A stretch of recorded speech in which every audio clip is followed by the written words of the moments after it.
And when you go out and you talk to people and you ask them what they want to see change, what they want the legislature to do, a lot of them say, you've got to do something about property taxes. Sure. You've got to address this. Yes. What are your thoughts and ideas on how we give homeowners a break? Right. Well, I think it's much more complicated than a simple political solution saying, hey, let's just squeeze the locals' ability to raise revenue. That's not a conservative Republican principle at all. We need to let local officials make that determination on their own. When I was on City Council in Rockwall, we were very conscious about decisions that did not increase local taxes, and because that's what our voters elected us to do. Addressing property taxes is probably the most important thing for us to do right now. People are getting taxed out of their homes. Our tax bills are going up every year, but unfortunately, it's been the making of our lieutenant governor largely and his leadership that has caused some of that, because you cannot separate funding for public schools from the property tax crisis.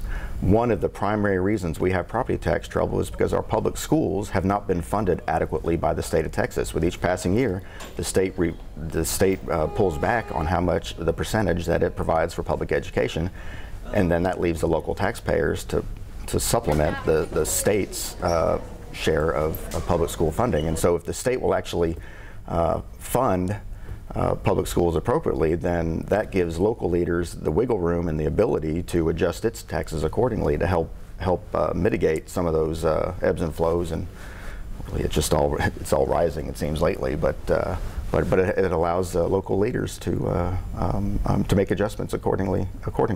Where would you like to see money taken from to put into public schools? How do we get more money for that funding? It's a great question. The money is there. I'm not advocating for any tax increases, but the money is there.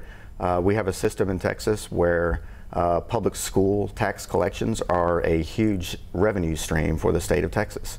To the tune of $2.8 billion this year, they've collected from our public schools and then allocated into the general fund, out of the general fund, into other programs that aren't education related. So I would say let's start there. Let's keep that $2.8 billion in public education, and whatever those other programs are can have the funding problem. Right? Are you talking about recapture? Yes. I checked Milder's claim with the Legislative Budget Board. According to the communications officer, Section 41.094 of the Education Code specifies recapture revenue can only be used for school funding, written in the law as, quote, foundation school program purposes.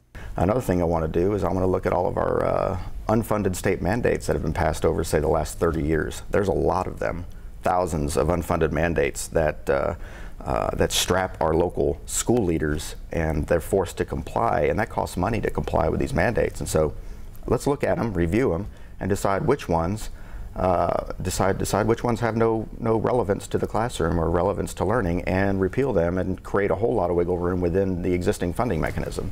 So that's just a couple places to start. During this past legislative session, we saw things get very contentious, not only between the parties, but even between the Republican Party. We had Strauss Republicans versus Dan Patrick Republicans.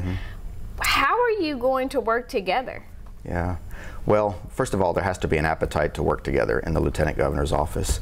And the Lieutenant Governor's demonstrated that his style is my way or the highway. He doesn't have any interest in compromise. He had a great chance to come to a compromise with the House on his property tax reform recommendation.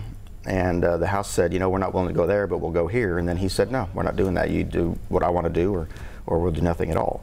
And that's all on the Lieutenant Governor. And so first and foremost, there has to be an appetite within both House and Senate to work together. And I really believe strongly in collaboration, working with everybody, trying to find good, thoughtful solutions, compromise.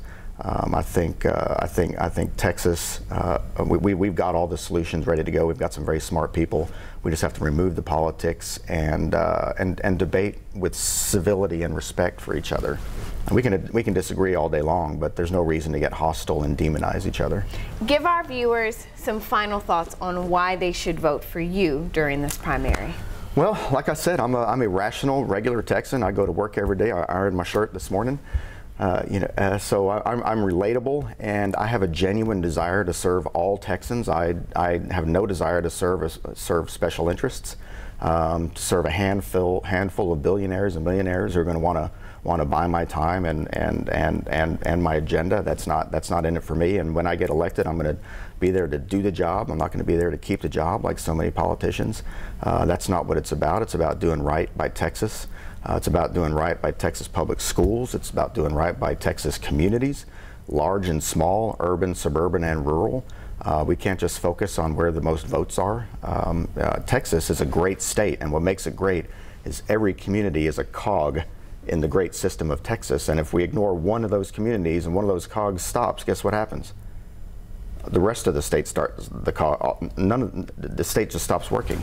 Everybody plays an essential role in this state, and so we've got to honor that and just restore that civility to governance, and the pride that we have as a state needs to be reflected within our leadership, particularly in our Lieutenant Governor's office.